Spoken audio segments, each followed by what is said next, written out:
Dictation will start abruptly after 5 seconds.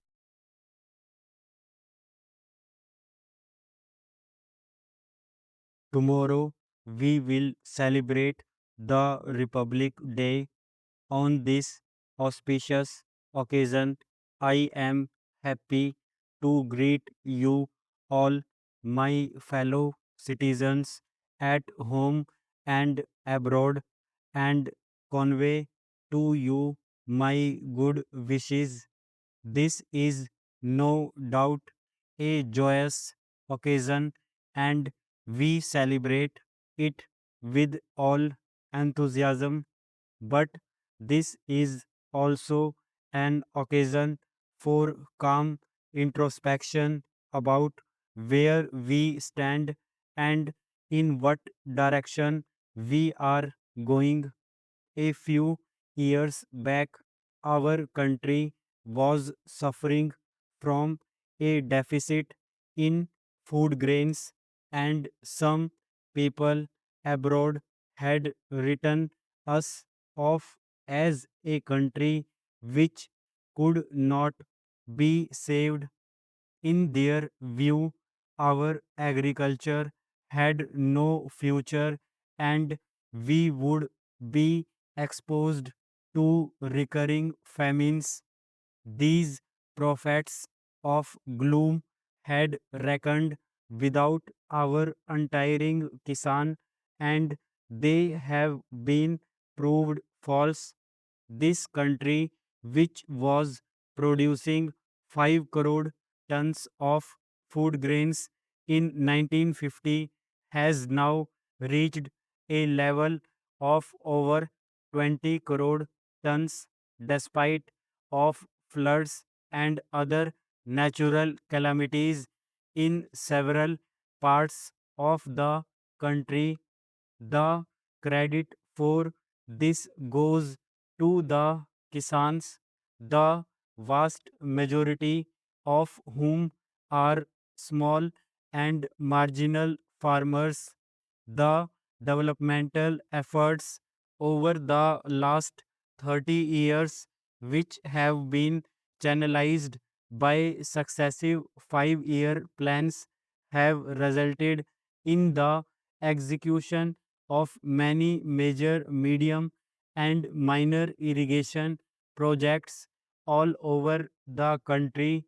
The assured water supply from these projects, as well as production of fertilizers, pesticides, and high yielding strains, have all aided the Kisan in ushering in an era of plenty. Because of the record output of food grains and industrial raw materials, we have been able to achieve a measure of price stability and contain inflation. Food sufficiency is among the major factors that have helped the country to sustain and strengthen its political and economic independence. We cannot, however, afford to be complacent. In the coming years, we will have to place agriculture on a sounder and more viable base. We will have to assure fair prices for the farmers' produce and reduce the cost of inputs that will encourage the Kisan to work harder and show better results. There has to be an intensive study of the agroecology of every area, and we must build up self reliance of each area in order to ensure the full development of its potential. If farmers, scientists, extension workers, developmental administrators, mass media, agencies, and above all, our political leaders will all work together, we can soon regain the old image of our as a land full of milk and honey. While this achievement is certainly within our reach, a radical change in the entire value system of our urban societies is essential for attaining this goal.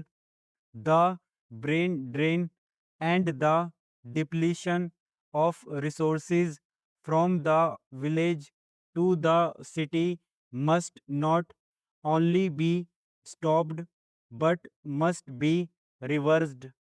The imperative need is for a happy combination of brain and brawn for achieving the rural prosperity.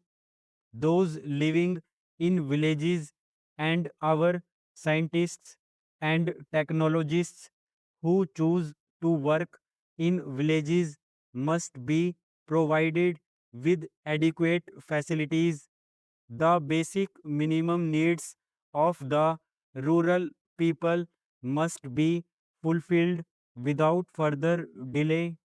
In the welter of demands and agitations by the urban pressure groups for an ever increasing share in the national cake, the needs of the poor farmer, the real producer of wealth in our country, are apt to be overlooked. Let us not forget that India will prosper only if the tiller of the soil lives and prospers. Our hard-working peasantry have proved time and again that they are ready to adopt new technology provided they are helped to do so. It is now the responsibility of every citizen in this country to ensure that our farmers are able to produce more food from less land. This presupposes considerable attention in safeguarding our basic agricultural assets like soil, water, flora, and fauna so that productivity can be improved without harming the long term production potential of soil and water. I have had occasion to fly over the Himalayas in recent months, and I was shocked to see the extent of deforestation that has taken place. What was once all greenery has been reduced to barren rocks.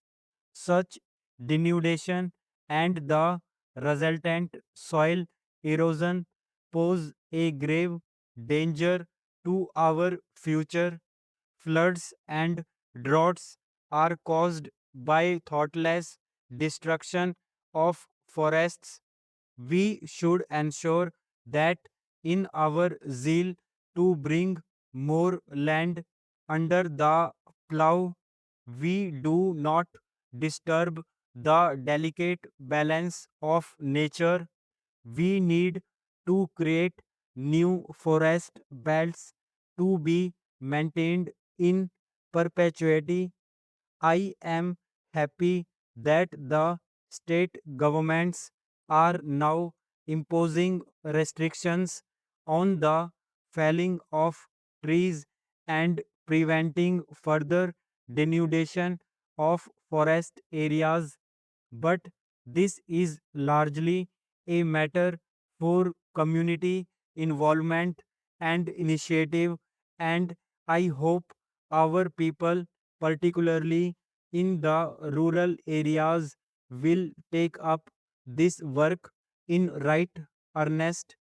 If today many people still go without enough food, it is not because of lack of food, but rather because of lack of purchasing power. Hence, our agricultural plans will have to aim at generating more and more employment in the rural areas, in addition to providing food for our growing population.